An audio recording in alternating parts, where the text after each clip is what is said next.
Olá! A região central de grandes metrópoles costuma atrair muitos moradores e visitantes, mas durante muito tempo isso não acontecia aqui em São Paulo.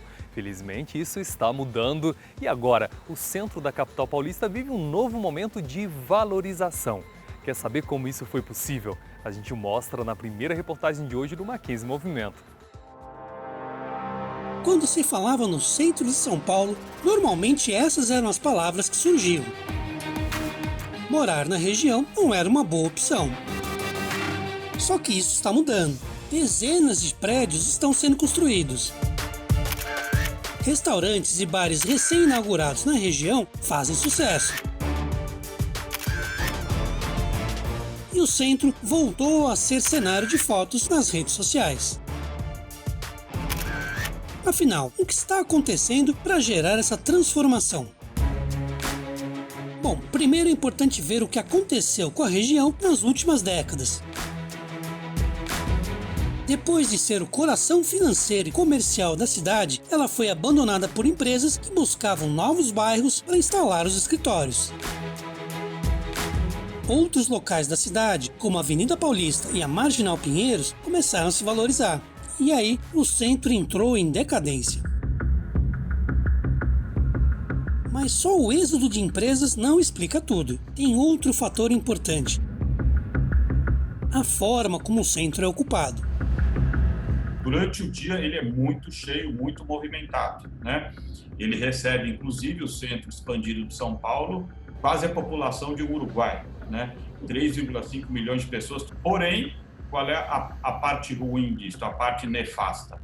Pouquíssimos moradores, ou seja, à noite e nos finais de semana o centro se apaga.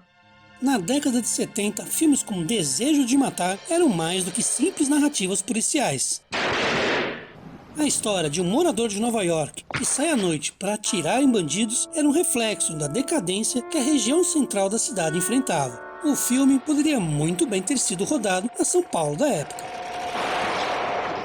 O que acontece com o centro de São Paulo não é muito diferente do que acontece com os centros urbanos das grandes metrópoles da metade do século XX para cá. Se a gente se lembrar, por exemplo, do que aconteceu em Paris, Londres e Nova York nos anos 60 e 70, a gente vai ver o mesmo processo de esvaziamento e deterioração. Com ações de conservação dos espaços públicos e investimento em segurança, Nova York superou a época de violência. Mas e São Paulo? Os índices de criminalidade no centro da cidade ainda não são dignos de comemoração. Mesmo assim, as pessoas estão curtindo redescobrir a região. O professor Fernando Pereira, da Universidade Presbiteriana Mackenzie, tem contribuído com isso. Ele adora tirar fotos na área central. E antes da pandemia, costumava levar alunos nas aulas de fotografia para excursões fotográficas no local. Ficam maravilhados em ver a diversidade, né, de prédios maravilhosos, de culturas diferentes. Então é muito legal, é o brilho nos olhos dos alunos quando eles percebem esse ambiente e conseguem retratar isso, né, passar isso por meio de imagens. Esse é um dos fatores que estão trazendo mais vida para a região. Há um público jovem interessado em frequentar o centro e as regiões próximas. Uma revista fez até uma matéria sobre os novos moradores do bairro de Santa Cecília e deu nome para eles, são os Santa Ceciliers. Aliás, a maioria dos novos empreendimentos no centro atende especialmente a esse novo perfil de morador. Apartamentos menores, com preços mais acessíveis, com espaço de coworking, etc., que estão mirando neste público. É um público jovem que tem esta vocação de morar com os atrativos do centro, do lado de bom acesso ao transporte público, do lado das estações de metrô. O centro também tem uma boa quantidade de prédios antigos com apartamentos vagos. Marcel Steiner trocou a Zona Oeste pelo centro há 5 anos e não se arrepende da mudança. É muito prático, né? É tudo perto. Você pode ficar aqui sem não sair do bairro. Você se resolve aqui, tem tudo aqui. E esse é o grande segredo para a recuperação do centro. Quem está gerando esse novo momento são as próprias pessoas. É isso que está enriquecendo a vida na região. Eu morava em Pinheiros antes, e em Pinheiros é tudo muito homogêneo, né? Então todo mundo tem renda parecida, veio de escolas parecidas, tem profissões mais ou menos parecidas, né? E aqui é muito diferente. Você tem um monte de coisa, um monte de gente de origens diferentes, de classes sociais diferentes. Os urbanistas estão usando um cardápio variado de soluções para atrair mais pessoas ao centro. Uma das ferramentas são os Projetos de Intervenção Urbana, ou PIU, que envolvem várias ações, e isso inclui ideias para reutilizar edifícios que estão abandonados. Os edifícios estão vazios, eles podem receber moradia, podem receber outros usos, mas eles são muito antigos. E muitos são tombados pelo patrimônio, justamente porque é onde a cidade nasceu, né? Então precisamos flexibilizar um pouco as regras para que o retrofit seja possível.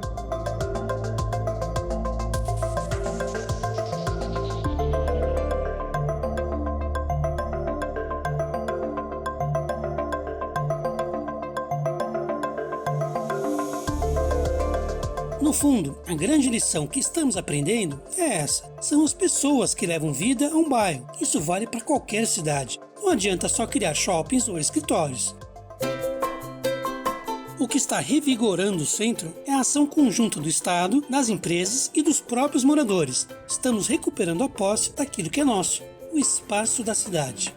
Visitar o centro de São Paulo é você ocupar o espaço urbano a seu favor, como elemento de entretenimento, de cultura. Então, somente você visitando, ocupando esse espaço, que o próprio poder público vai se interessar em revitalizar essa área. Os urbanistas costumam sempre citar a famosa Jane Jacobs, né?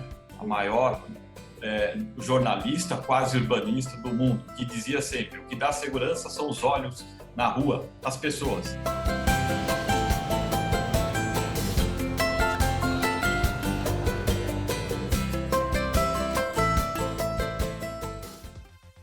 A pandemia da Covid-19 tem mudado os hábitos alimentares dos brasileiros. Aliás, você já parou para pensar em como tem se alimentado ultimamente?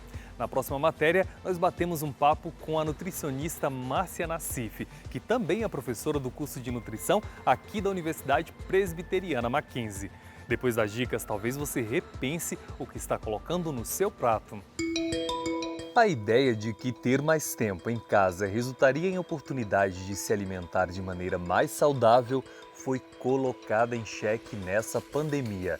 Uma pesquisa no Brasil mostrou que a alimentação durante a quarentena piorou, e muito, nos lares brasileiros. 43% dos ouvidos pelo estudo disseram que a alimentação durante a quarentena ficou pior ou muito pior. A professora Márcia, do curso de nutrição da Universidade Presbiteriana Mackenzie, na capital paulista, explica o que costuma ouvir dos pacientes no consultório. Bom, já que eu estou aqui em casa, que eu estou nervoso, que eu não posso sair, que eu não tenho outro tipo de prazer, eu vou pelo menos comer aquilo que eu tenho vontade.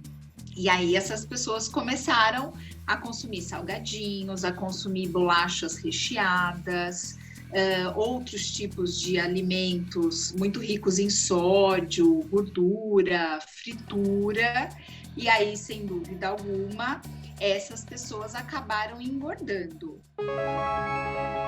O aumento do consumo de industrializados como salsichas, linguiças, embutidos de carne, doces, biscoitos recheados e salgadinhos foi expressivo entre os que reclamaram da piora na alimentação. E a razão pode estar na busca por alimentos com maior prazo de validade. As pessoas começaram a comprar alimentos que duram mais, que têm um prazo de validade maior, pensando nessa dificuldade das compras chegarem até as nossas casas, ou até para diminuir o tempo de ida até o supermercado, né? Ou ir menos vezes até o supermercado. E alimentos que duram mais são aqueles alimentos que geralmente são alimentos menos saudáveis. Mas nem tudo resultou em quilinhos a mais na balança. 52% dos confinados que foram consultados pela pesquisa apostaram no tempo livre para melhorar a alimentação e praticar exercícios. Essas pessoas que passaram a se alimentar melhor Algumas até tiveram um certo emagrecimento, elas vão ter uma redução de risco de doença cardiovascular, de diabetes, de hipertensão. Algumas pessoas também têm nos relatado que iniciaram alguns exercícios, mesmo em casa, tipo pular corda, ou pessoas que começaram a participar de atividade física pela internet junto com seus filhos. E para não esquecer o sair comprando tudo que encontrar pela frente, a dica é antiga, mas continua valendo. Fazer uma lista de compras antes de ir ao mercado ainda é a melhor saída. Inserir nessa lista de compras alimentos mais saudáveis, então inserir frutas, inserir hortaliças, inserir alimentos ricos em fibras, como pães integrais, oleaginosas, e tentar comprar esses alimentos para terem à disposição também em sua casa.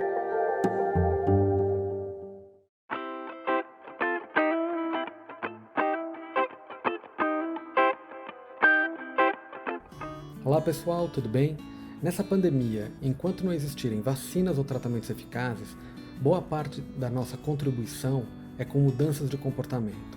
Entre elas, a adesão às orientações de isolamento físico e uso de máscaras. Mas para isso funcionar, a gente precisa agir coletivamente. Mas aí vem uma pergunta, afinal, a nossa espécie é egoísta, individualista, ou ela é coletiva e pensa no bem maior? Se a gente olhar na história de outros eventos e outros desastres naturais ou outras pandemias, o que a gente observa é que apesar de alguns indivíduos terem ações individualistas e voltadas por ganho próprio, boa parte da população se organiza coletivamente.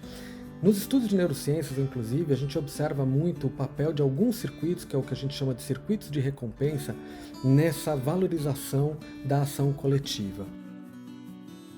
Nessa ilustração que está passando, vocês estão vendo uma série de áreas sendo ativadas. Essas áreas fazem parte de vários circuitos importantes, entre eles os tais circuitos de recompensa, que em geral são recrutados dando prazer em situações relacionadas à sobrevivência básica, como a alimentação, mas os estudos em neurociência social mostram que eles também são recrutados, ou seja, eles reforçam o nosso comportamento em situações de cooperação e de altruísmo. Então, faça a sua parte, ajude no combate à pandemia, aderindo às mudanças de comportamento necessárias. Elas não serão boas só para você, elas serão boas para toda a sua comunidade, todas as pessoas do seu entorno. Assim sairemos juntos e mais rápido dessa. Fique em casa, fique seguro, fique bem.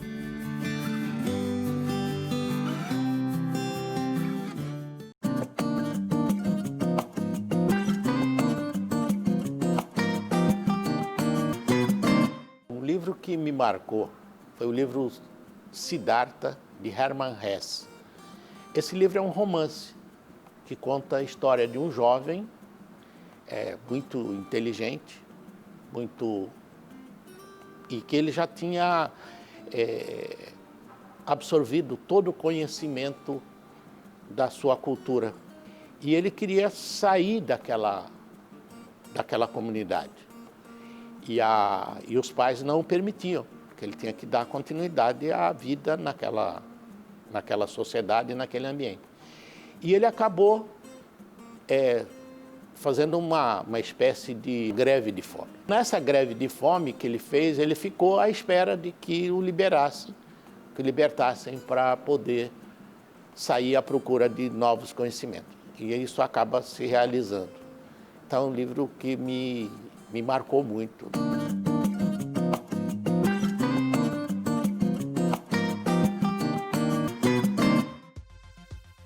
O programa Mackenzie Movimento fica por aqui, mas olha, você pode acessar o nosso site mackenzie.br para acompanhar atividades, cursos, projetos e até oportunidades gratuitas. Lembrando que nós temos encontros marcados todos os sábados às 10h15 da manhã na TV Cultura. E eu espero vocês na próxima edição. Até lá!